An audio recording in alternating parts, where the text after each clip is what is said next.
Goedenavond, dames en heren. Namens Stichting Madokke heet ik u van harte welkom op deze bijzondere avond met Tom Lanois. Stichting Madokke bestaat ruim 5 jaar. De naam van onze stichting vindt zijn oorsprong in het boek van de Vos Reinaarden, waarin de eerste regels de schrijver wordt aangeduid als Willem die Madokke maakte. Waarschijnlijk is Madokke dus een eerder boek van deze schrijver. Maar helaas, tot nu toe is het nergens teruggevonden. Maar blijven zoeken, zou ik zeggen. Reinaard is zeker geen brave fabel geworden, maar een indringende, eigentijdse spiegel van onze maatschappij. Met humor, scherpe kantjes en briljant taalgebruik. De schrijver zelf neemt u vanavond mee op verkenning in de wereld van Reinaard. Dames en heren, Tom Lanois. U kunt hem misschien kennen van een slagerszoon met een brilletje, die met kartonnen dozen als reiskoffer van de christelijke mutualiteit op kamp gaat. Of van Richard Modderfokker III in zijn Shakespeare-bewerkingen in Ten Oorlog. En nu dus ook van een rot in zijn vak, een dot van een schoft, het kruim van het schuim, the best of the beasts, een vos, ofwel Reinaard, een schelmenroman. Dat is het nieuwe boek van onze gast Tom Lanois. Welkom in onze Reinaardstad. Ja. Of zeg ik nou iets lelijks voor een man uit Sint-Niklaas? Ik weet wel dat het inderdaad een grote concurrentiestrijd is. Ik heb tot mijn verbijstering gezien dat hier aan de kerk staat een nieuw standbeeld voor de vos, wat ik nog niet kende. Ja. Maar er zijn 3 of 4 van de ganzen of de kippen zijn er afgehaald al. Dus blijkbaar is het ook controversieel hier, tenzij dat bij het standbeeld hoort. Maar u hebt gelijk, ik ben in Sint-Niklaas opgevoed. Het was altijd een broederstrijd van wie is nou de echte Reinaardstad. Maar ja, ik moet patriotisch zijn. Ik kom heel graag naar hier, maar om de kleuren van mijn geboortestad te verdedigen natuurlijk. Ik heb daar mogen aan het eerste grote massaspel in 73 deelnemen als een welpje. Een vossenwelpje. Ik had 1 zin die ik mocht zeggen. Stond wel op de band. Duizenden mensen die toekeken toen. Ik heb natuurlijk een Reinaard gebak bij de kilo gegeten. Reinaard pralines, Reinaard bier, Reinaard wijn, Reinaard genootschap ook. Ik werkte in de feestzaal, café, annex, goed restaurant, tennisclub van mijn broer. In de bossen rond Sint-Niklaas, toen daar nog bossen waren. En het heette Malpertus. Nou, heel de Reinaard, die kwam eigenlijk de strot uit. Ja. Dus ik heb maar dat is hier dus net zo. Ik denk het ook, ja. Ik woon in Klingen, daar hebben we ook een Malpertus. Absoluut. Dat is het gemeentehuis. Ja. We hebben een Reinaards college. Ja. Wij hebben volgens mij ook een Reinaards bier. Ja. Vast wel. Het is van alles met Reinaard. Ja. Maar het is eigenlijk een kreupele neus. Hij niet, maar wat men ervan gemaakt heeft, ja, vind ik wel. En dan zeker als je over Vlaanderen in zijn totaliteit spreekt, zijn er 2 interpretaties die me eigenlijk niet bevallen. En die eerste is dat men ten behoeve van die merchandising, ik heb niks tegen taart, ik heb uiteraard niks tegen pralines, laat staan tegen bier, maar als dat het resultaat is dat die dan ook nog een soort plusje Disney pop en plopsa flop moet worden, dan vind ik al dat heel erg. En de tweede, die kregen we dan van die priesterdichter, die ook een Vlaams nationalist was, een goede leraar Nederlands, maar die maakte dan het kleine Vlamingske, een soort verzetstrijder van die vos die tegen de verfransing en tegen de onderdrukking, dat klopt allemaal volgens mij niet. Als je het oorspronkelijke leest, het is dichter bij Scarface, Peaky Blinders, Tony Soprano en Ferry dan bij zo'n plusje pop. Ja, en dat is ook wat u probeert te doen met dit boek, denk ik. Met deze bewerking, want het is geen vertaling, hè? Het is geen... Nee, dus ik heb eigenlijk heel veel bewerkingen ook al gemaakt van Shakespeare. Ik vind dat Reinaard onze Shakespeare is. Dat is onuitputtelijk ook qua bewerkingen, qua heel veel mensen. En dat is allemaal gepermitteerd, dus bij Shakespeare al die verschillende interpretaties en enseneringen ook absoluut er mogen bestaan. Maar ik heb het dus inderdaad volgens mij teruggebracht, enerzijds naar wat het echt is, maar door die ervaringen die ik had met Shakespeare, heb ik sommige scènes nou, lekker nog opgeroken. Omdat ik weet van, daar zit veel materiaal in. Bijvoorbeeld, Reinhard heeft een maîtresse, die tegelijk ook zijn tante is. Hè. Het is een heel Vlaams verhaal. Heel goed eten, veel incest, veel seks, veel stront, veel modder. Echt Vlaams, weet je wel. Zeeuws-Vlaams volgens mij dan ook wel. Maar die tante is ook dan de vrouw van de wolf. En op een bepaald moment laat hij die toch, Reinhard laat zijn tante minnares vreed mutileren. Ja. De achterpoten worden gevild om bontlaarzen van te maken voor hem.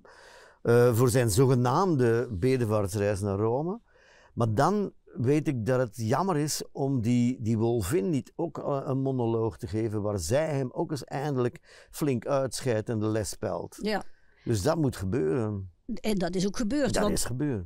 Jouw versie van Reinhard is ongeveer 2 keer zo lang. Ik denk 3 keer. 3 keer zelfs. Ja, 3 keer zo lang, ja. Maar hij is ook smeuiger, naar mijn idee. Wel, de barrière blijft daar waar echt de grootste kracht zit. De grootste kracht van het oorspronkelijke. Ik ben een enorme fan van die Willem. Willem waarschijnlijk van Baudelo. Willem die Madoc maakte, de oorspronkelijke auteur. Vind ik echt een genie. Die man heeft iets gecreëerd wat, maar niet alleen vanwege het verhaal, net zoals bij Shakespeare, ook vanwege de taal, is dat een echt meesterwerk. En dat is de kern, maar de barrière dan, wat ik net zei, zit hem in het feit dat wij niet zo vlot Middel-Nederlands lezen. Nee, dat is heel moeilijk. Ja, en dat je, nou, als je het luidop leest, het is een beetje zoals Afrikaans, hè, onze zustertaal in Zuid-Afrika. Maar goed, het is toch een barrière. Tegenwoordig staat niemand het meer, denk ik. Het is een barrière, maar ook in de inhoud soms. Ja. Wij weten niet meer, enfin, behalve een aantal katholiek waanzinnig godsdienstige mensen, dat Pinksteren bijvoorbeeld, dat een hoogdag is. Dat een hoogdag ik weet het nog. Ja, maar waarop je eigenlijk geen rechtspraak mag doen. En dus het is al blasfemisch, het is al godslasterlijk dat koning Nobel op Pinksteren iedereen bijeenroept om te feesten, om te drinken, om te roddelen en om recht te spreken. Dus eigenlijk het stelt ook ons hele beeld van de middeleeuwen bij. Dat was heel blijkbaar niet zo'n periode van doem en devotie. Nee. Als je dit leest, weet je, dat waren toen ook subversieve grappen en harde grappen. En, die zitten er behoorlijk wat in. Godslasterlijkheden. En ja, als ik dat mag bewerken, dan... Dat is een feest om te doen, volgens mij. Ik heb heel hard gewerkt, maar met heel veel plezier. Ik moet zeggen, Hulst, dat is natuurlijk een wat bijzondere plek voor mij. Ten eerste, de allereerste keer dat ik weet dat de literaire avond begint met alcohol. Ja. Terwijl de meeste literaire gezelschappen eruit zien alsof ze een onderafdeling van de AA zijn. Kunnen we in Hulst niet zeggen, duidelijk. Het is echt een Reinhardstad. Hè. En het is altijd als ik in Hulst kom, gebeurt er iets heel dramatisch. De laatste keer dat ik er optrad was in een kerkje en was aan de vooravond van alles wat dichtging voor corona. Ik zweer het, echt waar. En dan ben ik vooraf iets gaan eten in het is nu een rock-and-roll tent. Ik herkende het niet meer, maar er is mij uitgelegd dat het helemaal veranderd is. Ik at daar iets. Als je de Steenstraat uitloopt op de markt, je gaat naar links, je gaat voorbij de 2 bomen van de kerk. Daar naast inderdaad nog een seksshop. Ik heb gezegd, volgens mij zijn dat de toeristische dienst houdt dat nu met subsidie in stand. Dat er ook nog een piepshow is waar je kunt gaan kijken. Dat is toch in deze tijd van internetpornografie. Het is wel heel Hulst, moet ik zeggen. Hè? Dus vroeger was het dan gesmokkelde boter en dan vuurwerk. Automatisch, als je die 2 bij elkaar doet, dan krijg je pornografie. Dus de wegen tussen Sint-Niklaas en Hulst zijn diep ingesneden, mogen we wel zeggen. Maar dat er nog een piepshow bestond, dat vond ik wel. Ik ben niet gaan kijken, want ik ben zo klein, ik kan niet boven die dingen zetten. Maar dus, ik ben daar wel iets gaan eten. Toen begon het ontzettend hard te regenen. En u kan het zelf controleren. Een van die 2 bomen is omgevallen van de kerk. Dus ik denk dat het aan mij ligt. Ik ben zo narcist dat ik denk het ligt aan mij. Dit is een boek wat je eigenlijk moet horen. Maar volgens mij is het bij alle boeken zo. Zeker die van mij. Maar dit par excellence. Dit moet gehoord worden. Omdat het in versvorm is. Ja. En een deel van de bewerking die ik gemaakt heb, is dat ik die vos, mijn Reinaard, innerlijke gedachten heb gegeven en daarvoor heb ik een taal gebruikt die iedereen zal herkennen. Niet zozeer van rappers. Rappers hebben dat ook gestolen bij Meestal is het gangsterrap bij de taal die meestal gebruikt wordt om hedendaagse gangsters duidelijk te maken. Dus dat is Tony Soprano, dat is Scarface van Pacino. En dus, maar het is voor de rest ook een afbraaktaal. Het is een niet bestaand Neder-Engels wat ik heb uitgevonden en wat ik eigenlijk al eens gebruikt heb bij Richard Motherfucker de derde. Ja. Dus ja. Maar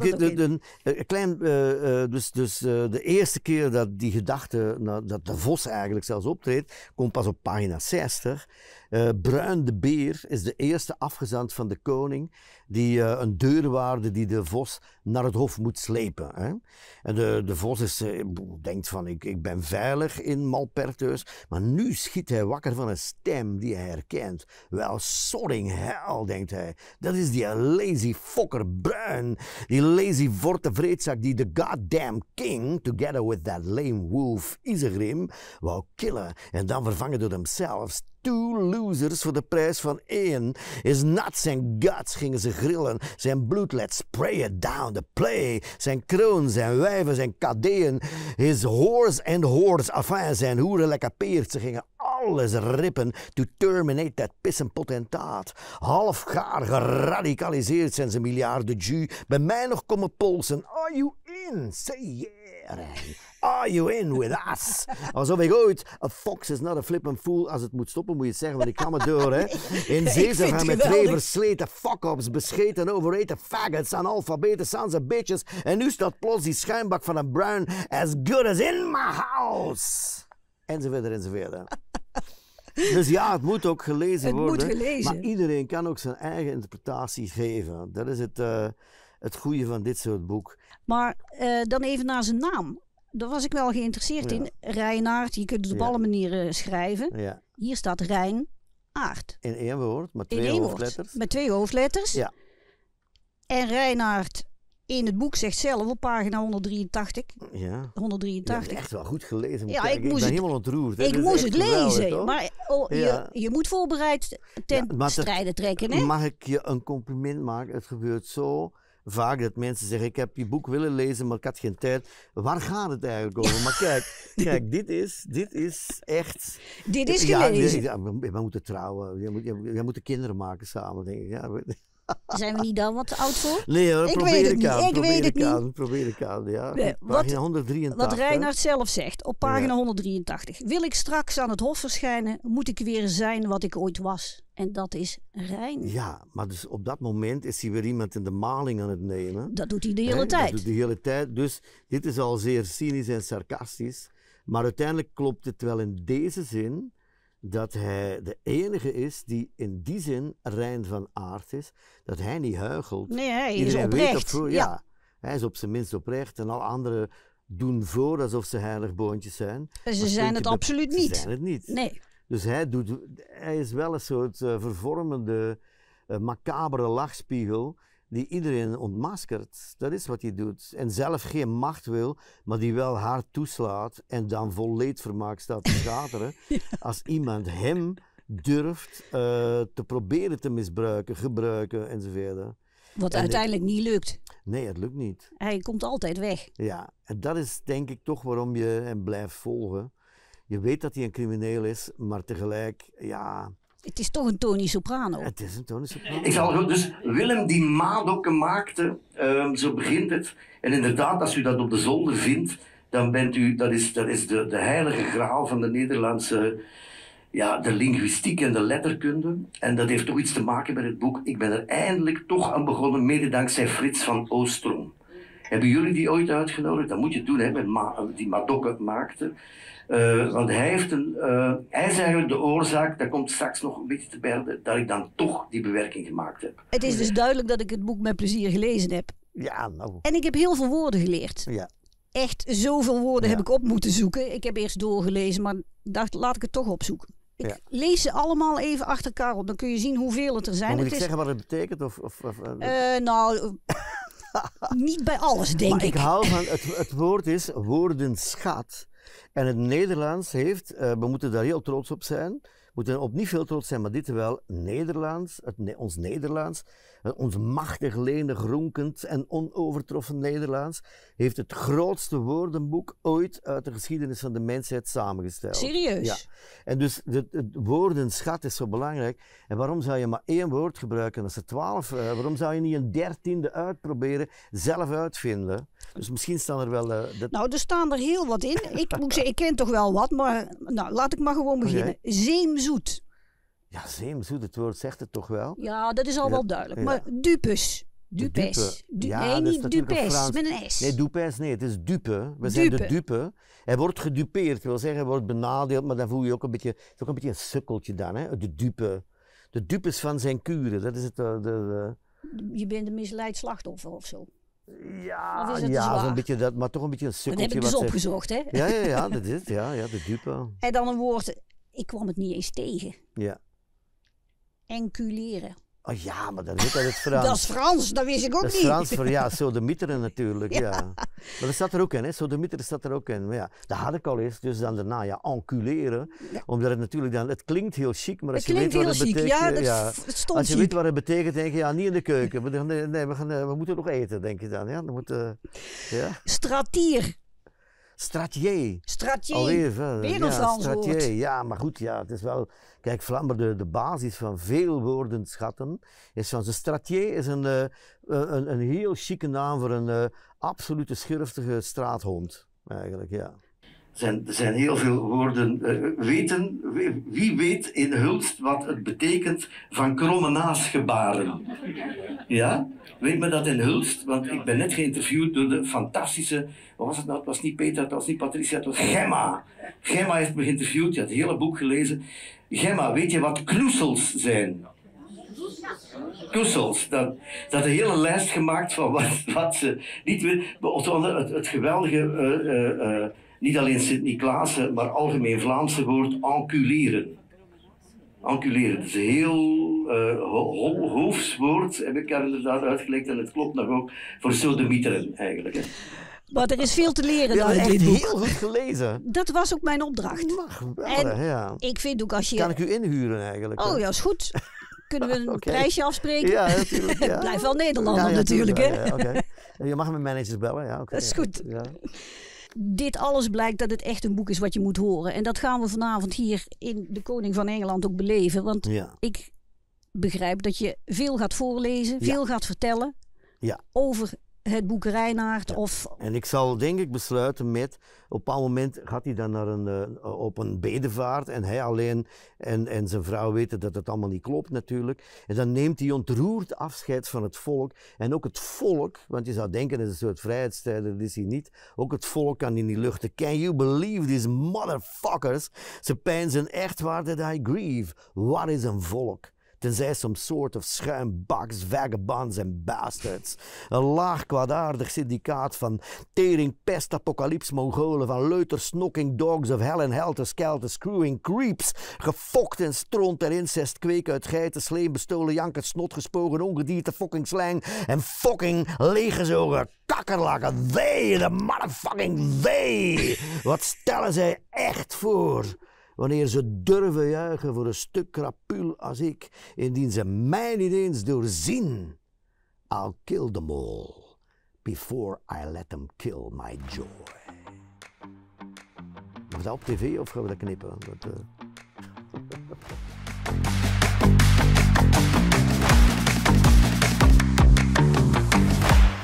Handschudden, heel leuk. Heel leuk. Was elk interview maar echt zoals dit, echt waar. Ja, goed hè? Absoluut.